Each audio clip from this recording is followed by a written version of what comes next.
میں نے بطول کے بیٹے کے رہوار کو روکا، اللہ میں نے رسول زادیوں کا راستہ روکا، میرا گناہ اللہ جانے معاف ہو سکتا ہے یا نہیں؟ اپنے بیٹے کو کہتا ہے میرے ہاتھوں کو پس گردن باندھ، اور وہ رسی اپنے ہاتھ میں پکڑ اور گھوڑے سے اترا اور کہا مجھے مجرموں کی طرح اللہ کی رحمت کے سامنے لے جا۔ اللہ اکبر۔ ہور کا غلام ہور کے ہاتھوں کو باندھ کے رسی پکڑ کے لایا۔ سمجھ جاؤ تو ان کی کریمی کے لیے اتنا ہی کافی ہے۔ جب ہور حسین کے قریب پہنچا ہے نا تو فوری قدموں میں گر گیا۔ اللہ اکبر۔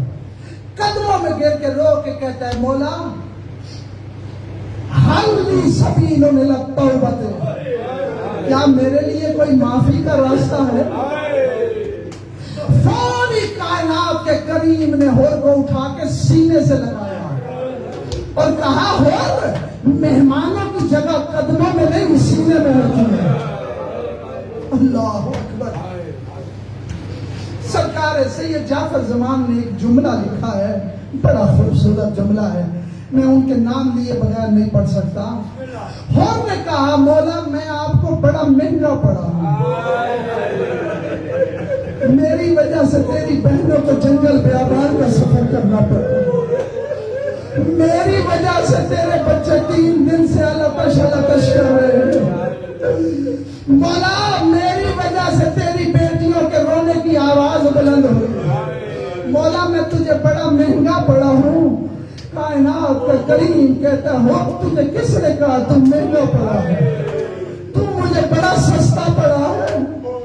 اور یہ شان کریمی ہے، اور تو نے کوئی گناہ نہیں کیا، تو نے تو قضا و قدر کو راستہ دکھایا ہے۔ اللہ اکبر ہے۔ اور نے کہا مولا یہ تیری شان کریمی ہے، لیکن میں تو جانتا ہوں، اسی لیے چاہتا ہوں سب سے پہلے میرا بیٹا میدان میں جائے۔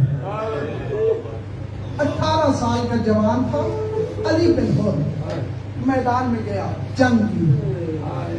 اللہ اکبر۔ بس 2 یا 3 منٹ جیسے ہی علی بن ہور جنگ کرنے گیا نا، حسین نے علی بن ہور کو تیار کیا، خود کائنات کے مظلوم نے ہور کے بیٹے کو تیار کیا، خود گھوڑے پر سوار کیا۔ اللہ اکبر۔ میدان میں بھیجا، جنگ کی، ہور کا بیٹا زخمی ہو کے گر گیا۔ جیسے ہی گر گیا عرب کے دستور کے مطابق ہور میدان میں جانے لگا، جس نے ماتم کرنا ہے۔ جیسے ہی ہور میدان میں جانے لگا نا، کائنات کا کریم کہتا ہے غازی ہور کے جانے سے پہلے پہنچ جانا، کیونکہ میرے نانے کی شریعت میں ہے کوئی باپ بیٹے کا جنازہ نہ اٹھائے۔ اللہ اکبر۔ بنی ہاشم کے جوان گئے، ہور کے بیٹے کا لاشا اٹھا کے لائے۔ جب خیموں کے قریب آئے نا، ابھی ہور کا بیٹا زندہ تھا، بس آخری لفظ اس نے ماتم کرنا ہے، ابھی ہور کا بیٹا زندہ تھا۔ بنی ہاشم کے جوانوں نے ہور کے بیٹے کو اٹھایا، میرے مظلوم مولا نے کہا ہور آ بیٹے کی آخری مرتبہ دیدار کر۔ جب ہور آیا بیٹے کے چہرے کو دیکھا، چہرے پر بوسہ کیا اور کہا مولا مجھ سے راضی ہو جا، میرے بیٹے سے بھی راضی ہو جا۔ شبیر نے کہا ہور ذرا پیچھے ہٹ جا، ایک کام باقی ہے۔ اللہ اکبر۔ ایک بہت بڑے عالم گزرے ہیں کوٹک، کیونکہ مولوی ہدایت حسین مرحوم کو یہ جملہ پڑھا کرتے تھے۔ شبیر نے کہا ہور پیچھے ہو جا، ایک کام باقی ہے۔ مولا کون سا کام؟ میرے مولا نے فرمایا غازی ہور کے بیٹے کو میری بہنوں کے خیمے میں لے جا۔ اللہ اکبر۔ تڑپ کیا ہور، مولا کہا کنیز زیادہ، کہا